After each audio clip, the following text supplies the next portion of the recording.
Hello there, everyone. This is the online lecture for week 13, AT recommendations, and in the IEP for SED 595. The roadmap for tonight, we're going to talk specifically about AT recommendations. I'm going to pose to you to kind of develop your philosophy on AT recommendations and which ones you will be using for your case study. You'll be analyzing why you'll be using that type of recommendation in your case study, and I'll ask you to reflect on that in the discussion board. We're going to look at AT and the IEP, and then finally, what are your recommendations? So first, what I want to look at is in the ASNAT manual, the Assessing Students' Needs for AT, which is posted on Blackboard in the file folder for recommendations and AT and the IEP. On page 22, they list the 7 steps for AT assessment, and I've highlighted steps 4 through 7, and I want you to think about these are essentially the best practices for AT assessments, and think about in Connecticut our model of AT assessments and being that external consultant or that separate person coming in, how that's a little bit different. So look here, step 4. Prioritize the list of tasks for solution generalization. Identify the critical task for which team will generate potential solutions. And thinking back to the beginning of the semester, this should sound familiar because it's very similar to reframing the question. You might have the team come in with a specific question, and what you want to do as the AT consultant or the AT leader on your team is to really narrow down as to what are the tasks that the student needs to accomplish to help finding your solution. Because if the question is very general, like what AT could support Bob, that's such a difficult question to answer because you don't know what Bob needs to do. And thinking again with that set framework, we've got the student, the environment, that task, and then the tool. And that's such a vital component that oftentimes isn't really addressed in the referral paperwork. So we see here, I like how they emphasize prioritize, and that's great because for most of our students, there are lots of tasks that they need to do and lots of weaknesses and lots of skills we need to address. But what we want to also make sure is we prioritize the most important and don't make it so overwhelming that our AT solutions would not then be utilized appropriately. And that's where we could see more of that AT abandonment like we looked at in our other class, and that will be more addressed for those of you who will be taking SED 636 critical issues. That's the next step as to maybe why AT hasn't been used. The next step is generate possible solutions, and you want to brainstorm all solutions. So if you're noticing here, the best practice is much more of a team approach to AT assessment. It's not just one person coming in, working with a student and generalizing recommendations. It's really the whole group of people. So, as you can see here, some teams may generate names of specific devices with features that match the student needs. And other teams then may talk about the specific features, needs, voice, output. This is really important as an AT specialist and as the AT member of the team with the knowledge. You can help guide teams to really finding either specific products or unpacking the features that would be helpful for the student. But this is a collaboration and a team approach. Most of the time, when you're looking into evaluations in the model in Connecticut, is that this aspect of the evaluation is done just by the consultant. So I will sometimes discuss with teams before the interview, kind of unpacking what features they think that the student would need. But when it comes to the recommendation, that's usually where the consultant makes that decision. So it's much different, and I think it challenges us in Connecticut to kind of reframe our thought process and reframe the approach to AT assessments to better meet these best practice solutions as provided by this guide. So after the team has brainstormed all of these options and all of these solutions, they then pick one in order to implement.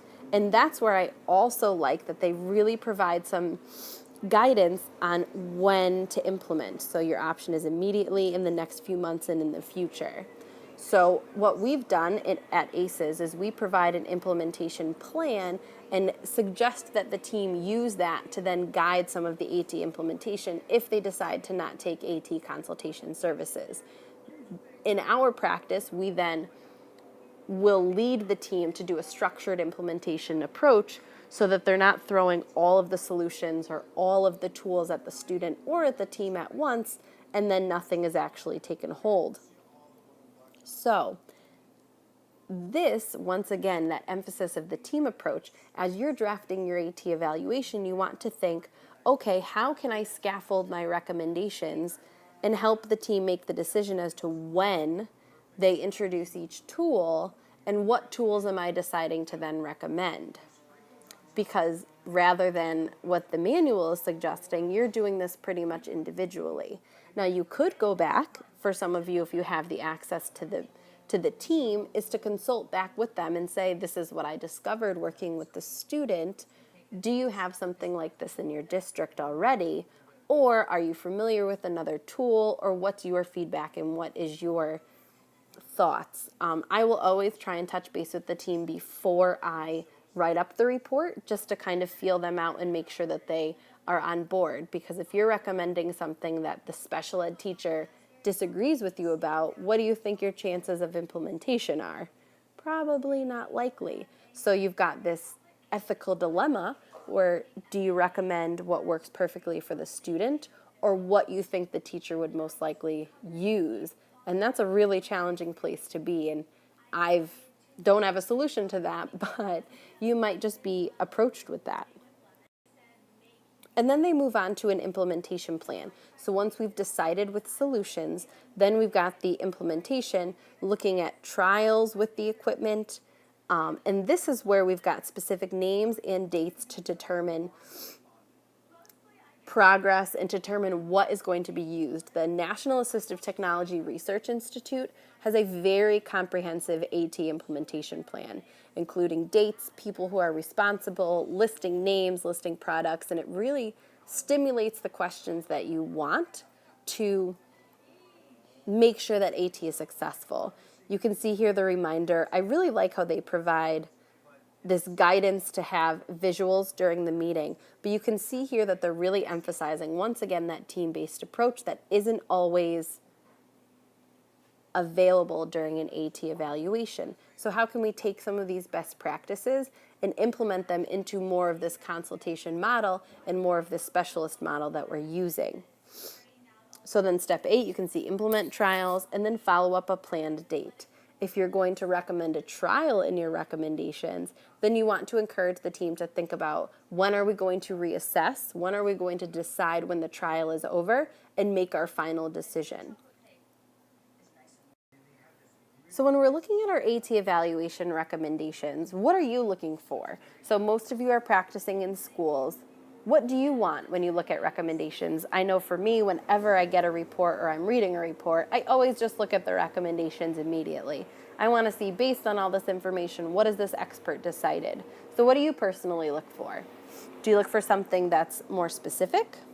Or do you look for something that's a little bit more general that you can try and fit in or accommodate what your environment or your availability is? And those are really the two areas that you can write recommendations. So for the specifics, I gave a little bit of an example. So Cookie should utilize the app Voice Dream Reader with the voice Joey at 120 words per minute with a light background and yellow word-by-word highlighter to listen to grade level text. That's very specific. That tells me the product that she needs. It tells me the voice that she's using, the speed, the light background, and the yellow word-by-word highlighter. So that tells the team and gives something extremely specific for the team to move forward with. And then you can look at something a little bit more general. So here's my general recommendation. Lucius should have access to text-to-speech for grade level text. Now both of these recommendations are based on specific recommendations. What you also might look at is if you have something a little bit more ambiguous in your evaluation, like for example, thinking about the student having a portable device in order to take notes, and the student performed really well with an iPad and with the Chromebook. What you might then want to do is conduct a trial and recommend a trial specifically with a Chromebook and an iPad, so that the team could then decide in a long-term use, how does a student do? Because what I wrestle with is that a student can almost always embrace anything or reject anything in 3 to 4 one-on-one sessions with a consultant. What you really want to see is when the long-term exposure in the day-to-day and implementation in the student's academic routine, what works the best. So for me, philosophy-wise, unless I have time in the evaluation to conduct a trial, I almost always recommend a trial because I want to see how the student does day to day and making sure that that's the best tool for them.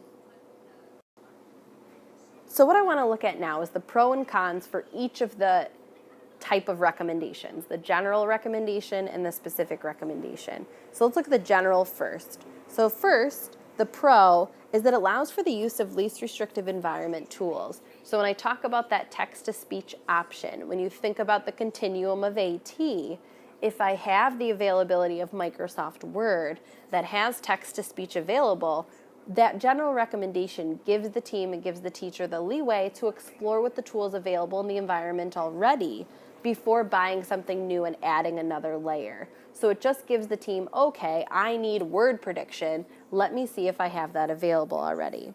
And it empowers the team to choose tools available or explore other options. And it gives guidance for IEP development. We're going to talk a little bit more about writing AT in the IEP, but with the general recommendation, the team could use the wording in the recommendation and then write it in the IEP. Some of the cons, and I've experienced this before, that without details, teams just ignore the recommendation. So they say, well, I can't just buy text-to-speech. I don't know what you want me to do. I don't understand it, so then I'm just not going to use it. And that has happened quite a bit. Or providing too many options for teams. They can get overwhelmed if they don't have that background knowledge and just not continue on or move forward.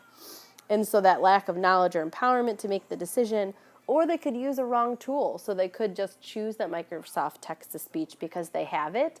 And if the student voices, well, that's not working for me, or I don't really like that, they won't move on to another tool. They'll just stick with that one and feel like they're in compliance with the IEP because they're providing that text-to-speech tool. So now let's look at the specifics. Some of the pros is that the teams can take the information and run. So they've got all of the specific information they need to either take the purchase order through or to set those settings and go on through and implement on their own. And with the specifics, the consultant doesn't necessarily need to be there in order to review the evaluation because there's no ambiguity. The consultant is putting everything out there as to what they recommend, and then the team can have that discussion. Some of the cons is that the teams may disagree with the program recommendation. So if you're recommending Voice Dream Reader as an app instead of Read to Go, they both have the same purpose, but it could just be a brand specific. And if you're not providing rationalization as the consultant to say, well, this is why I picked this over this, then they could just disagree and then not have some background knowledge and not move forward with the recommendations. It could also not be compatible with school resources. So for example, if you are recommending WordQ and this team, the school has Windows 10, the WordQ standalone software at this point isn't compatible with Windows 10. So you could recommend a specific program and not knowing the ins and outs of the school as an external AT consultant might not, then all of a sudden you don't have these resources and the team can't move forward. And then strict program recommendations may be written into the IEP, and we'll talk a little bit later as to writing specific programs into your IEP and how that could open the district up to some legal issues. So now we're going to look at AT in the IEP. So where do you guys kind of take a little bit of a mental note and think to yourself, where does AT belong in the IEP? Or where do you have it in the IEP at your PPTs? Take a second. So for me, most of the time, the AT appears in the accommodations page. So teams will write that, and usually in IEP Direct, there is an option for some checkboxes under AT 4, page 8, and that's usually where I only see it in IEPs. What we're going to do now is we're going to look at AT and the IEP resource guide. I've posted it on Blackboard so you guys can see. I've taken some excerpts out that we're going to look at together, but for more in-depth information, please go to Blackboard to see that. So what this guide focuses on is they provide some common errors, and I'm sure you guys have seen this, but they say that IEP teams typically don't know how to include AT in IEPs, and I would agree, especially with the use of IEP Direct, is that there are certain checkboxes in certain areas, and teams will almost always just go with what they know, and they might not realize where AT should appear. IEP teams use a formula approach to documentation, and especially with that goal and objective resource bank, I know I did this a lot as a special educator, you're so overwhelmed that you use a lot of these resource bank goals and objectives that might not necessarily really address the student's needs or reflect the practice that you're actually using. So that's what I find, is that teams are often providing a great plan for students, but the written documentation doesn't always reflect what they've done.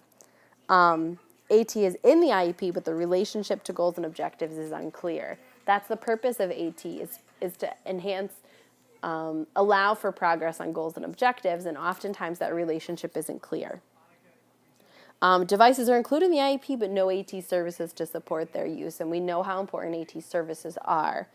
And AT expected results are not measurable or observable, and even goals and objectives might not be measurable and observable, and that could be a real difficulty. So hopefully by the end of this lecture, you will have much clearer idea of where AT should appear in the IEP, and then help teams make sure that they reflect all the work that they're doing in a student's IEP. So AT can appear all over an IEP. Specifically, we're going to look at special instructional factors, present levels, post-secondary transition services, goals and objectives, and testing.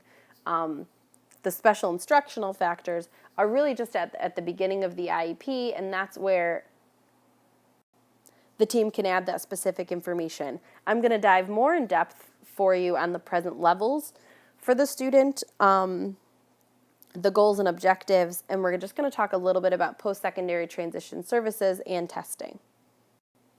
So these are some guiding questions that the team can answer, which is really important when you're looking at where AT can help in a specific area. So is the AT use an allowable accommodation for state and district testing? So what's something that I'm having difficulty with now is that a lot of my students use word prediction for written expression.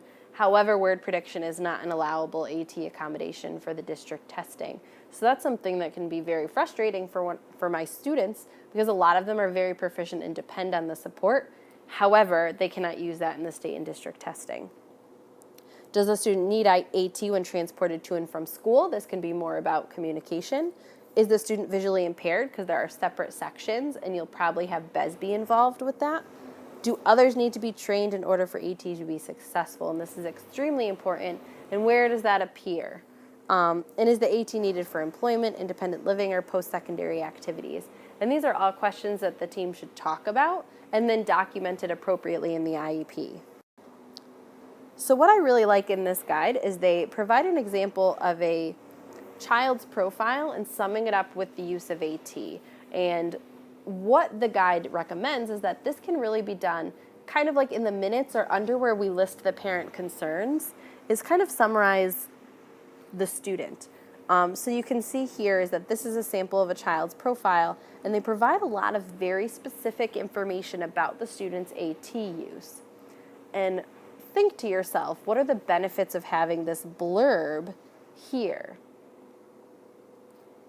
Think for a second. Think about if you were a school who was receiving an IEP of a student that you're just getting, and you have this blurb. This provides some very valuable information as to what the AT looks like in the day-to-day that you might not be able to capture in other areas of the IEP. And that's something that I find very valuable. However, that's looking at the IEP as like a living document. When you're looking at an IEP as a legal document, something like this can be a little bit more difficult because you're listing so many specifics. What happens if it breaks? So you might want to even add like a contingency plan and explain what the backup plan is in place if something happens to Katie's device, and what will the team use. So providing this information is extremely valuable.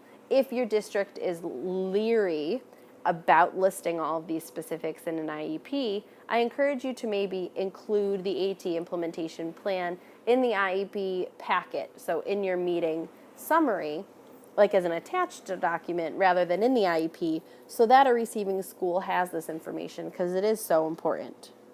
So now we're going to look at the present levels of performance, and I'm going to talk about how AT can be written. So in this particular example, AT is no longer effective for the student, and then how AT needs to be reassessed. And this is something that we usually don't see. And it's so important because the present levels on an IEP could really drive that recommendation for the AT evaluation, drive the continued use of AT, or drive the stopping the use of the AT. So I'm not going to read these out loud to you. You guys can take a minute and read these. But it really reflects where the student is having difficulty. And you can see it lists even his handwriting opposed to his typing. But they're saying that he needs some support with reducing keystrokes. So further assessment of AT needs can be extremely helpful. So this, in the present levels of performance, can drive that AT evaluation. And it even gives the consultant some more information as to the rationale behind where the AT evaluation came up in the IEP. So I like this one as well because it summarizes her use in school. However, she's having difficulties outside of the school environment. So the team is looking at some mobile needs. Once again, this really captures why the AT needs need to be reassessed in her current level and her current functioning. This is something that could be extremely valuable, once again, when an AT consultant comes in, or for the team to really reflect back on IEPs as to why decisions were made. So this is just an example now, and we're going to see some examples here where the student needs an assessment of their AT needs altogether. So we're not reassessing or modifying, they're just really looking at the extended assessment and how it can be reflected in the present levels of performance. So you can see in both of these examples, self-help skills and for communication, they capture the student's current levels, the task that needs to be completed, and then the area that they want the exploration. So for the first one, further assessment and exploration of adapted eating utensils facilitate more independence. So we know that they're looking for independence there. And then an AT assessment to determine if she could benefit from AAC to increase her ability to communicate with others. But they embed that general statement into a more specific task. So they say she responds to yes, no, and she indicates her wants and needs by pointing and gesturing in her environment.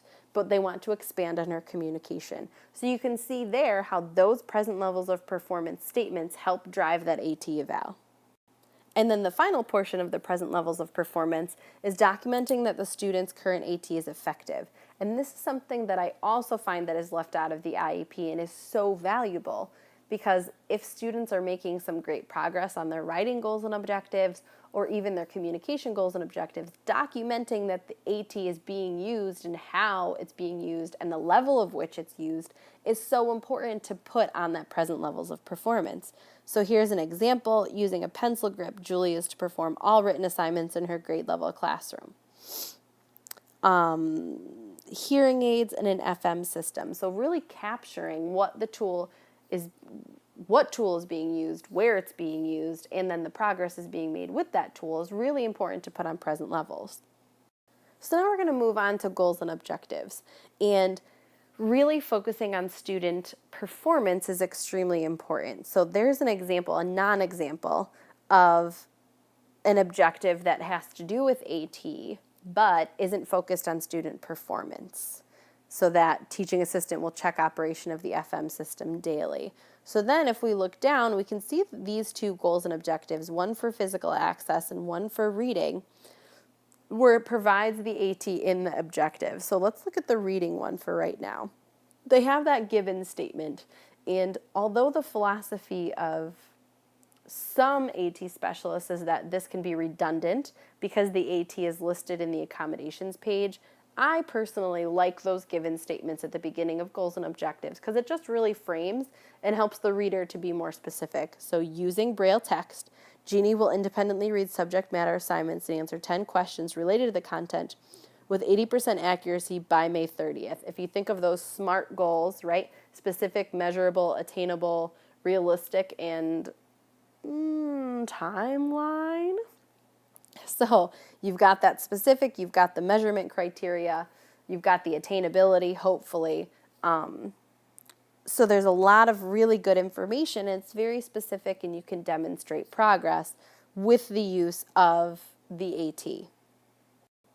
So here's an example of where AT can be embedded in the description of specially designed services. So I'm not sure, this particular document is from the state of Oregon.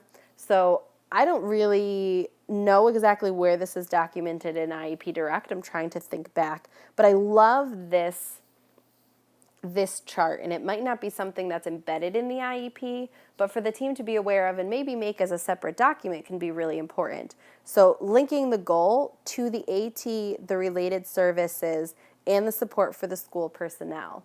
And maybe encouraging the team, I know I have my teams write my AT consultation services at the bottom of page 8 under other, because typically AT consultation is done with the team and with the teachers to empower them. So I might have them list what teachers attend or for who, but that's where we list the hours and kind of where it is. But I like how this type of service that's listed here is really almost your implementation plan to support the goal. So it really is very specific, and I love the way that this is laid out. And moving forward on your AT implementation plan and what does AT success look like, it really helps the team make some clear choices and helps them to check back when they're looking at, is the student making progress or using AT appropriately, how then that's all being used.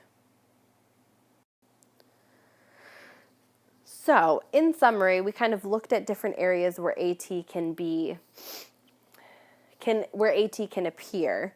And I think this can be a difficult area and an area of some dilemma, because your IEP is really a plan for a new school, and you want another school to be able to pick up the IEP, read it, and understand exactly what you have done with that student and how they can plan for that student as well. However, a lot of district supervisors, and rightfully so, add in more ambiguity into the wording in the IEP because they don't want to be in a legal bind. They don't want some of the legal restrictions. For example, on the accommodations page, if a student needs word prediction and we've written in word queue into the IEP, and let's say, God forbid, word queue goes out of business, then you would be out of compliance. Or in the example where word queue is not working with Windows 10, your IT department has now updated every single computer to Windows 10 and now it doesn't work. And you're out of compliance because you're not using word queue, even if you've substituted a comparable program. So just listing word prediction with audio support allows a team to then fit maybe the students using word queue in one setting, but then maybe using Co-Writer Universal at home, and it allows for that flexibility and not being brand specific. I think there's positives to that approach. And then also when you look at listing more general, like dynamic display communication support, it really doesn't reflect the intricate needs that the student might have. There's a huge difference between Proloquo and Touch Chat, and there's a specific reason why the student is taking to that. So I usually have discussions with the team outside of the PPT as to these different nuances. So knowing that the team can always come back to PPT or create an amendment to say, hey, word queue went out of business or word queue isn't compatible, we're going to now use Co-Writer, can really make sure that you are out of that legal bind. It's not like an IEP is a locked document that can't be edited. but making sure that the team is aware of that and saying, hey, this brand is in the IEP for this reason, so we need to make sure that we use that brand or update the IEP to reflect what we're currently doing. So I want you to think and reflect on what are your perspectives on listing specific devices and products on the accommodations page. I think, once again, if we focus on that set framework and putting the student first, then we'll know for each case you might have something a little bit different and it's not a one-size-fits-all approach. So there's lots to think about, and I have to say I haven't given you any clear-cut answers. I think I've probably posed more questions to you than anything because it isn't a science and it's something that I definitely don't have figured out. But as you're writing your AT evaluations, you really need to think about your wording and what you're recommending, because your teams will then take this information and what will they do with it, and how can you make sure that the student really benefits from your AT evaluation. So as always, we want to think of that student first, and I know it kind of seems like we're hammering it into your heads here. You've probably heard so much about the SET framework, you're sick of it, but constantly reframing the process and thinking about what is going to benefit the student the most is the most important. So after listening to this, there are some discussion questions posted on Blackboard 9. What I want you to do is, after listening to the lecture, you're going to answer the discussion board questions by midnight on Thursday the 21st. So you'll respond to the 2 questions in a thread by midnight on Thursday. What I would like you to do is respond at least 5 times to classmates by 5 o'clock by next Thursday, the 28th. Now, posting 5 times in response. You do not have to post to 5 different people, but respond. So someone might pose a question to you on your thread. Responding back to that person on your own thread counts as a response. So I just want 5 back and forth. It could be 5 all on someone else's, or it could be 5 embedded in yours, but I want the conversation to go back and forth. I'll be posting as well. You can respond to me in addition. But I really want to have a discussion, because this is a really interesting topic, and there's no right or wrong. I think it really, once again, depends on your situation. So I want to hear from you about your case study and your evaluation, and what will you be doing moving forward to make sure that it's the best for the student. So once again, please feel free, if you guys have any questions, please feel free to email me or text me or give me a call. And I'm looking forward to reading your discussion posts and your responses.